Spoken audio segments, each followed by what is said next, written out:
सातवें निज़ाम मीर उस्मान अली ख़ान मरहूम की 50वीं बरसी। तेलंगाना के नायब वज़ीर आला मोहम्मद महमूद अली ने मीर उस्मान अली ख़ान की मज़ार पर चादर गुल पेश की और फातिहा ख़ानी की। इस मौके पर उनके हमरा और भी दीगर अफराद मौजूद थे। Bureau report IND-Today.com। तरह समझते थे और अमल करके भी बताते।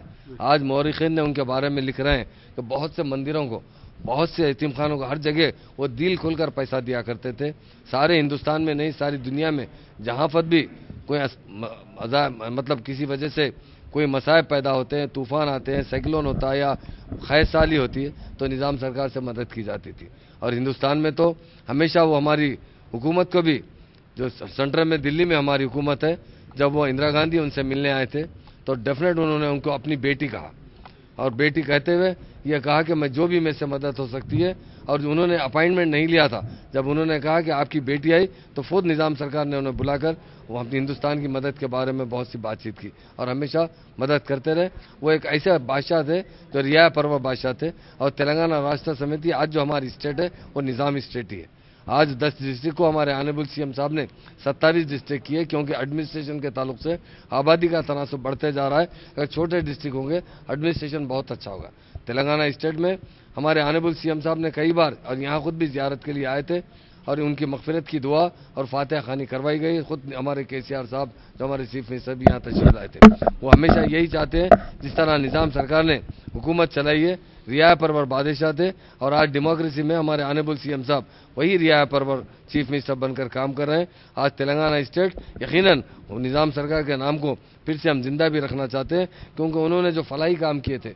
आज हमारे ख़जाने का जो बजट भी है, सरप्लस बजट, वो निज़ाम सरकार की मेहरबानी, उनके तरफ से ही रेवेन्यू मुसलसिल चलता रहा, बढ़ता रहा। उनके एडमिनिस्ट्रेशन में उन्होंने रेवेन्यू को बहुत अच्छा बढ़ाया। निज़ाम ने कभी किसी से जंग नहीं की, मगर दुनिया के सबसे दौलतमंद थे। उनके पास जो जवाहरात और डायमंड थे शायद दुनिया में किसी के पास नहीं थे। उन्होंने कहीं से खींच कर नहीं लाए थे। यहाँ का रेवेन्यू डेवलप करते हुए आज हमारी स्टेट का रेवेन्यू भी निज़ाम सरकार का कारनामा है। उन्होंने जिस तरीके से हमारी उनकी उस ज़माने में उनकी कंट्री जो निज़ाम स्टेट थी उसे जिस तरह डेवलप किया, रेवेन्यू बढ़ाया, आज हमारी स्टेट सरप्लस रेवेन्यू में चल रही है। वो उनके लिए हम उन्हें भी याद करते हैं। और कई ऐसे इरीगेशन प्रोजेक्ट्स है, निज़ाम सागर डैम है, जहाँ से उन्होंने ख़ास तौर से जिस तरह पानी का इस्तेमाल किया, डैम्स बनाकर लोगों को, किसानों को पानी दिया और उनके ज़माने में घर घर तक पानी पहुंचाया जाता था। हमारे सीएम साहब ने उसी तरह मिशन भगीरथ स्कीम शुरू की है कि 1 रुपये में नल का कनेक्शन दे रहे।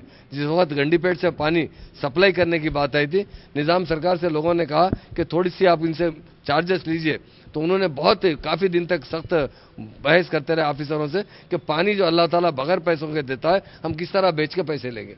तो उसके बाद नहीं साहब सर्विस के चार्जेस लीजिए। हमारे सीएम साहब भी 1 रुपये में कनेक्शन दे रहे हैं, नल का कनेक्शन। और देहातों में जहाँ पर भी हम मिशन भगीरथ से पानी सप्लाई कर रहे हैं, वहाँ सिर्फ 1 रुपया लिया जा रहा है नल का कनेक्शन देने के लिए। यकीनन ये हमारी हुकूमत भी अच्छे से अच्छा काम करते हुए उनके नाम को भी रोशन रखेगी। और इंडिया में हमारी स्टेट, हमारे सीएम साहब जिस तरह नंबर 1 आए, कुछ बरसों में हमारी स्टेट भी नंबर 1 रहेगी।